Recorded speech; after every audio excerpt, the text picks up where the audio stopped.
Good morning, my dear students. I am Nirmala Parihar. Welcome to in this online class. तो dear students, मैंने आपको last week जो online class ली थी उसमें संस्कृत के बेसिक नॉलेज के बारे में आपको बताया था। जैसे संस्कृत में 3 लिंग होते हैं, संस्कृत में 3 वचन होते हैं, संस्कृत में 3 पर्सन यानी प्रथम पुरुष, मध्यम पुरुष और उत्तम पुरुष होते हैं। ठीक है, प्रथम पुरुष में थर्ड पर्सन, मध्यम पुरुष मीन्स सेकंड पर्सन और उत्तम पुरुष मीन्स फर्स्ट पर्सन। यानी हम जब खुद के बारे में बात करते हैं तो वहाँ उत्तम पुरुष का प्रयोग करते हैं। ठीक है, इस तरह से मैंने आपको संस्कृत में लास्ट टाइम जो ऑनलाइन क्लास थी लास्ट वीक की हमारी, उसमें बेसिक नॉलेज के बारे में बताया था। तो आज हम उससे आगे पढ़ेंगे। ठीक है, तो चलिए बच्चों देखते हैं। सबसे पहले मैंने यहाँ पर बोर्ड पर आपको स वाला फॉर्मेट लिखा है। स का मतलब होता है बच्चों वह। ठीक है, मैंने आपको बताया भी था कि स का मतलब होता है दैट यानी वह। ठीक है, तो अब हम पढ़ेंगे कि स का प्रयोग हम किस तरह से करते हैं। तो देखिए, स शब्द का प्रयोग बच्चों अलग अलग लिंग में अलग अलग तरह से होता है। जैसे पुल्लिंग में अलग होता है, स्त्रीलिंग में अलग होता है और नपुंसकलिंग में अलग होता है। तो सबसे पहले हम पढ़ेंगे यहाँ पर पुल्लिंग में, यानी अगर लड़का होगा तो उसके लिए हम स का प्रयोग किस तरह से और कैसे करेंगे। तो देखिए, सबसे पहले मैंने यहाँ प्रथम पुरुष लिखा है, यहाँ मैंने मध्यम पुरुष और यहाँ उत्तम पुरुष। यानी प्रथम पुरुष में स का प्रयोग हम किस तरह से करते हैं। देखिए, स एक वचन यानी एक लड़का होगा और तो वहां अगर वह होगा तो हम उसको क्या बोलेंगे, स का मतलब होता है वह। तौ का मतलब होता है वह दो। अगर वह दो होगा तो उसके लिए तौ का प्रयोग किया जाता है, तौ लिखा जाता है। और ते वे सब वर्ड अगर जहां पर भी दिखाई देता है आपको तो उसके लिए हमको लिखना होता है ते। ओके, तो प्रथम पुरुष में स का प्रयोग इस तरह से है, स तौ ते। ओके, चलिए रिपीट विथ मी, स तौ ते। ओके, मध्यम पुरुष में त्वम, युवाम और यूयम। ये मैंने आपको लास्ट वीक वाली ऑनलाइन क्लास में भी बताया था कि हम का त्वम का मतलब मैं है, युवाम का मतलब हम तुम दोनों और यूयम का मतलब तुम सब। और उत्तम पुरुष यानी जब हम खुद की बात करते हैं तो सबसे पहले हम खुद की बात में हमारी खुद की बात करते हैं तो मैं के लिए किसका प्रयोग करते हैं, अहम का। आवाम के लिए हम दोनों वर्ड्स जो जहां पर भी आपको दिखे तो आपको क्या लिखना होता है, आवाम। और हम सब जहां पर भी आपको दिखे वहां लिखना होता है आपको वय। ठीक है बच्चों, मैंने आपको लास्ट वीक ऑनलाइन क्लास में ये भी बताया था कि जो ये जो मध्यम पुरुष उत्तम पुरुष में मैंने ये जो 6 वर्ड्स लिखे हैं, ये 6 जो वर्ड्स हैं वो कभी भी चेंज नहीं होते, न किसी लिंग में चेंज होते हैं और न ही किसी वचन में और न ही किसी काल में। ये जो 6 वर्ड हैं वो एज इट ऐसे ही रहते हैं हर जगह, बस चेंज ये होते हैं। जैसे ये तीनों वर्ड कौन सी लिंग के लिए है, पुल्लिंग के लिए। तो अब हम पढ़ेंगे कि ये तीनों वह दोनों वे सब वर्ड के लिए जब लड़कियां होती है तो क्या लिखा जाता है। ठीक है, ये देखिए यहाँ पर मैंने लिखा है आपको कि अगर एक लड़की होगी तो उसके लिए हम क्या लिखेंगे, सा। 2 लड़कियां होगी तो क्या लिखेंगे, ते। और बहुत सारी लड़कियां होगी तो उसके लिए हम क्या लिखेंगे, ता। आगे विसर्ग को हम पढ़ते हैं ह, तो ता हा पढ़ते हैं। ओके, इसके बाद बच्चों ये पुल्लिंग हो गया, ये स्त्रीलिंग हो गया। यहाँ पर मैं आपकी लिख रही हूँ ये नपुंसकलिंग। ठीक है, नपुंसकलिंग में वह वर्ड। तो पहले तो बताइए मुझे नपुंसकलिंग, डिड यू नो अबाउट नपुंसकलिंग?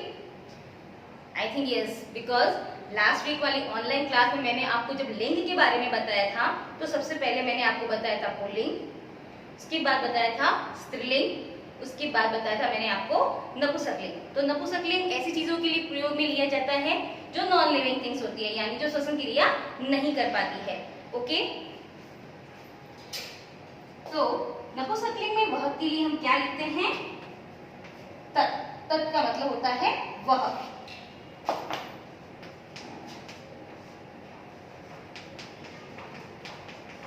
ते यानी वे दो और तानी यानी वे सब। तो नपुंसकलिंग में तत् यानी वह, ते यानी वे सब और तानी यानी वे सब। सॉरी, ते मीन्स वे दोनों और तानी यानी वे सब। तो तत्, ते, तानी। देखना हिंदी के वर्ड्स जो है वो सब में इक्वल होते हैं, सब में सेम होते हैं, मीन्स देखिए, परंतु जो ये वाले वर्ड्स होते हैं वो अलग अलग होते हैं। तो ये है आपका स वाला format. Okay, so dear student, स वाला फॉर्मेट कंप्लीट होने के बाद अब हम देखेंगे एश वाला फॉर्मेट। वैसे बच्चों, मैं जो आपके बिफोर ऑनलाइन क्लास में बहुत पहले वाली ऑनलाइन क्लास, बिफोर 1 मंथ वाली ऑनलाइन क्लास जब पढ़ाया था मैंने आपको, तो मैंने ये सारी चीजें आपको पहले पढ़ाई हुई है। सो ये आपके दिमाग में नोटिस होनी चाहिए, मतलब।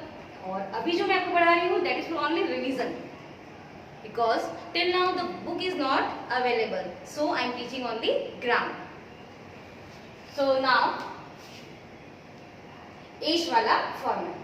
तो एश का मतलब होता है बच्चों यह। इसका भी सेम वही है कि ये पुल्लिंग में, स्त्रीलिंग में और नपुंसकलिंग में अलग अलग यूज किया जाता है। इसके वर्ड्स जो होते हैं वो अलग अलग होते हैं। देखिए पुल्लिंग में क्या होते हैं, तो पुल्लिंग में यह के लिए हम किसका प्रयोग कर देंगे, एश। क्या लिखेंगे, एश। द्विवचन के लिए लिखेंगे हम एतो, और ये सब यानी बहुवचन के लिए लिखेंगे एते। तो एश, एतो और एते, ये हो गया पुल्लिंग के लिए। फिर है बारी स्त्रीलिंग के लिए। अगर स्त्रीलिंग यानी लड़की होती है तो उसके लिए हम क्या लिखते हैं, तो यह, तो एशा। यह के लिए क्या वर्ड लिखते हैं, एशा। यह दो के लिए क्या लिखते हैं, एते। और यह सब के लिए क्या लिखते हैं, एताहा। ओके, क्योंकि बहुवचन में विसर्ग आता है पीछे, ये आप ध्यान रखना, बहुवचन में हमेशा पीछे विसर्ग आता है। इससे हमें ये पता चलता है कि बहुवचन है, यानी 2 से ज्यादा है संख्या। फिर है नपुंसकलिंग। तो नपुंसकलिंग भी बच्चों देखो, एतत्। एतत् का मतलब क्या होता है, यह। जैसे कोई थिंग्स होती है, वो वस्तु होती है, तो वहां हम नपुंसकलिंग का यूज करते हैं। तो वहां पर अगर यह, जैसे यह पेन है, देखिए जैसे एग्जांपल के तौर पर यह पेन है, तो पेन के लिए हम न तो पेन की पुल्लिंग होती है और न ही पेन को होती है स्त्रीलिंग। पेन जो होती है वो एक नपुंसकलिंग में अंदर आती है, क्योंकि नॉन लिविंग थिंग्स है। ठीक है, तो वहां हम एश का प्रयोग न करके, एशा का प्रयोग न करके किसका प्रयोग करेंगे, एतत् का। ठीक है, क्योंकि एतत् जो है वो नपुंसकलिंग के यह के लिए प्रयोग किया जाता है। तो एतत् मीन्स यह, एते यानी यह दो, और एतानी यानी यह सब। देखिए यहाँ पर एते हैं, यहाँ पर भी एते हैं। ठीक है, यहाँ पर भी एते हैं। आप देखेंगे कि तीनों जगह एते हैं, तो आप में भी हो सकता है कंफ्यूज हो जाए, बट देखिए ये जो एते हैं, अगर पुल्लिंग में यह सब लड़के अगर होते हैं, 2 से ज्यादा लड़के होते हैं, तो वहां पुल्लिंग में एते का यूज किया जाता है। स्त्रीलिंग में सिर्फ 2 लड़कियां होती हैं, उसके लिए एते का प्रयोग किया जाता है। और थिंग्स तो आप पढ़ के, सेंटेंस को पढ़ के पता लगा ही सकते हैं कि वहां पर नॉन लिविंग थिंग्स यानी कुछ वस्तुएं हैं या फिर लड़कियां हैं, ये तो आपको पता चल ही जाएगा। तो अगर 2 लड़कियां होती हैं तो एते लगाना है, अदरवाइज थिंग्स अगर 2 हो तो वहां पर भी एते लगाना पड़ता है। तो इसमें डिफरेंस आप इजीली कर पाते हो। So it will be very easy for you, so don't worry. So dear student, मैंने आज आपको एश वाला फॉर्मेट और स वाला फॉर्मेट पढ़ाया है। आई होप आपको समझ में आ गया होगा। वैसे बिफोर ऑनलाइन क्लास में मैंने ये आपको लिख के भी पढ़ाया था, तो आपके पास वो भी होगा। तो आपके इससे रिलेटेड आपके कोई भी होमवर्क नहीं है, क्योंकि ऑलरेडी मैंने जो पहले वाली ऑनलाइन क्लास आपको पढ़ाई थी उसमें मैंने इससे रिलेटेड आपको होमवर्क दे दिया था। तो this is for only your revision. Okay, thank you.